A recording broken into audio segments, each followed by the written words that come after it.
Hey there, I got two questions for you. Have you ever bought or downloaded something? If so, why'd you do it? You must have had some sort of motivation.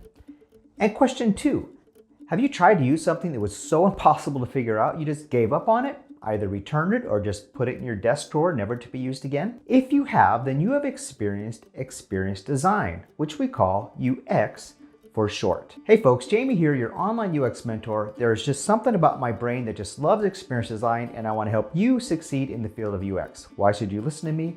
Well, I do have 2 master's degrees in this field. I've been working as a senior UX designer for years, and I have about 25 years, give or take, experience in the product and design industry. So maybe I can help.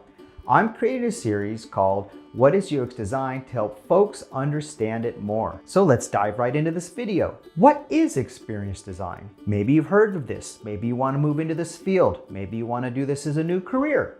Maybe you just want to work well with other UX designers and you need to know more about what we do. Perhaps you're a program manager or you're building a team to develop a new product. Well, let me say I want to help. But explaining UX is no small thing. When I tell friends and family what I do, I typically just say, I design websites and apps, because it's the easiest explanation and people can understand that pretty well. But what makes billion-dollar apps like Spotify and Instagram? Well, I can tell you now that it is not because they just did an app design, which one could say is as surface level as graphic design. Those apps are a huge success because they leverage the science of human-centered design, which is part of experience design. And the screen design was really just a means to an end. And when you want to explain that, it gets a lot more complex. But my hypothesis is that by using simple analogies and stories, I'm going to help you better understand it without jargon or getting into the weeds of methodologies, as that's really just going to make it more complex and simply just waste your time. So let me go for it and try to explain this in simple terms. Have you ever interacted with something that was designed by other people who work for other companies? Because that's exactly what is happening. Designers just work at a company and you buy their things. They make designs for you to use, like a website or an app or a so-called smart TV. I say that in jest because they're not easy to use, or a coffee maker, or even your vehicle's dashboard in like a new Tesla. If so, were you ever frustrated and so confused because you couldn't get it to work the way you wanted it to? Well, what did you do in that case? I bet you probably blamed yourself, saying things like, I'm just not good with technology, or similar things. So you have to resort to asking a friend or a family member, and maybe even you're teased for it. How many times have you seen grandma using their grandkids as IT tech support, right? Unfortunately, we live in a culture where we blame ourselves when we get confused or can't operate the things other people design for us to use, when in reality, it's us, the user customer, who is not stupid to blame. It's actually the designer's fault, or specifically the design itself's fault, for not matching up to the way our brains instinctively work. The fact is, our brains work very similarly to the way they did about 10,000 years ago. We're simply hardwired to have our brains work the way they did from thousands of years of evolution. Now, today we have shaped our environment to be filled with conveniences, as the most intelligent species on the planet has the ability to do, but nonetheless, we go through life equipped with these prehistoric brains, even if it's not prehistoric times, and it's the designer's job to make sure that the things marry up to how our brains work. Period. So UX designers do this. We make things that are useful and easy to use and line up with what we call mental models. In other words, how we expect them to work. And we make things in alignment with how our brains work as well. But how do UX designers even get this part right? Well, we are highly trained in research and in the science of human-centered design.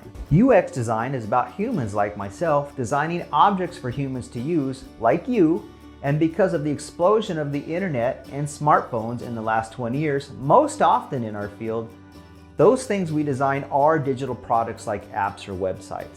However, I interview and mentor a lot of people who complete UX boot camps, and I see a major focus on making attractive screen designs, which is important, but they're not really getting the human-centered design parts right in their case studies, and we kind of pass on those folks and we don't hire them. So for my example, I would rather not speak about a website product because I feel there is danger in painting a picture for you that we are just graphic or visual designers who design screens. This is a huge common misconception about our field, and it's messing up UX portfolios for job seekers, and I want to correct that right here and right now.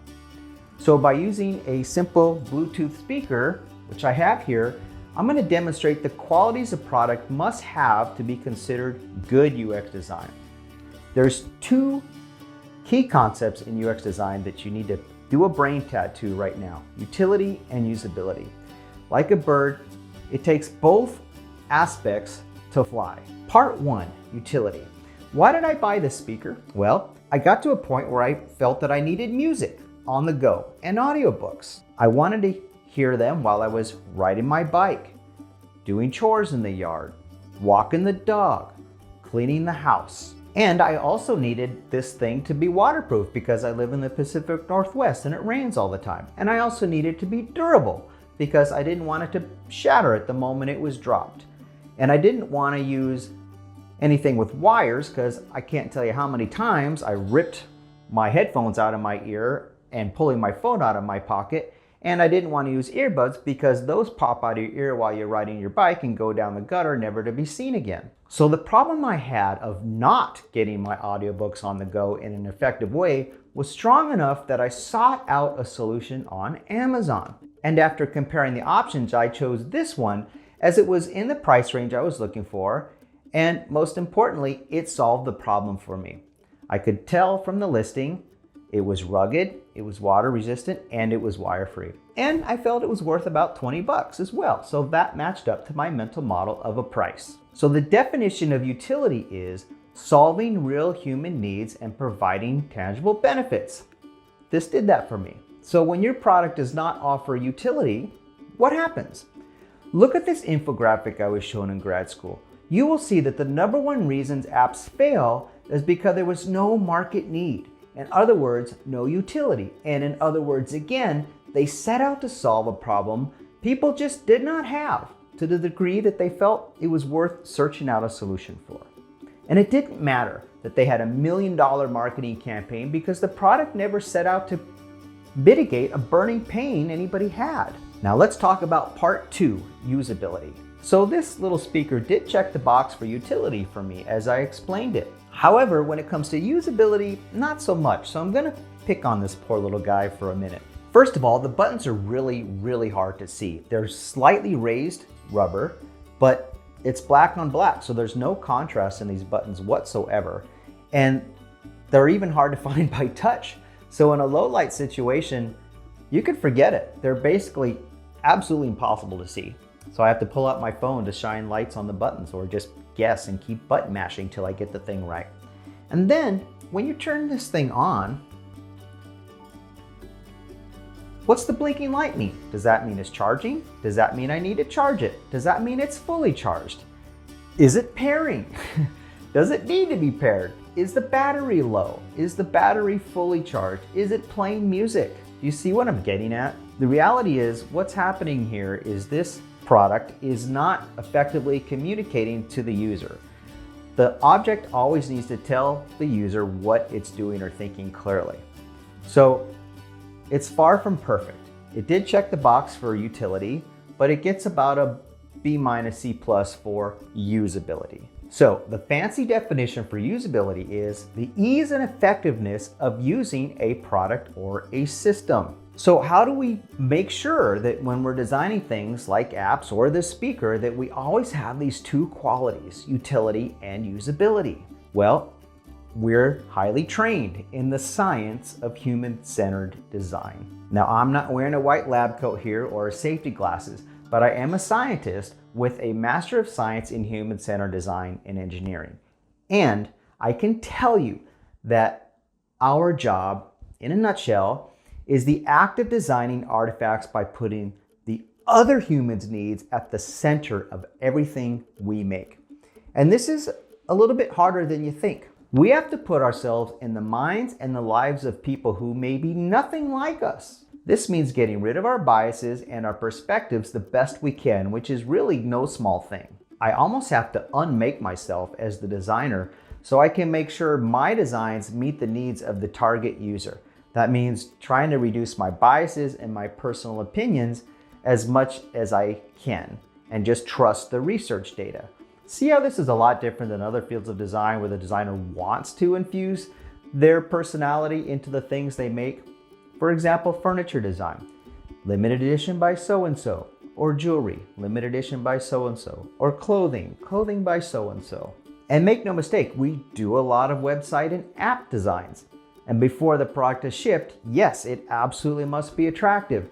That's really just a means to an end. The end being that the attractiveness alone will not yield success if we first do not infuse it with utility and usability. So my hypothesis here is that this video helped you understand what experience design is by using easy to understand familiar concepts in a jargon-free zone. So if you found this information valuable, please take 0.02 seconds to hit the like button. If you have any feedback for me on how I can improve this, put me to work. Think of me as your UX mentor. I will research other things and I will cover other topics that you offer. Hey, let's make the world a better place together by creating things that solve problems for people in an easy way.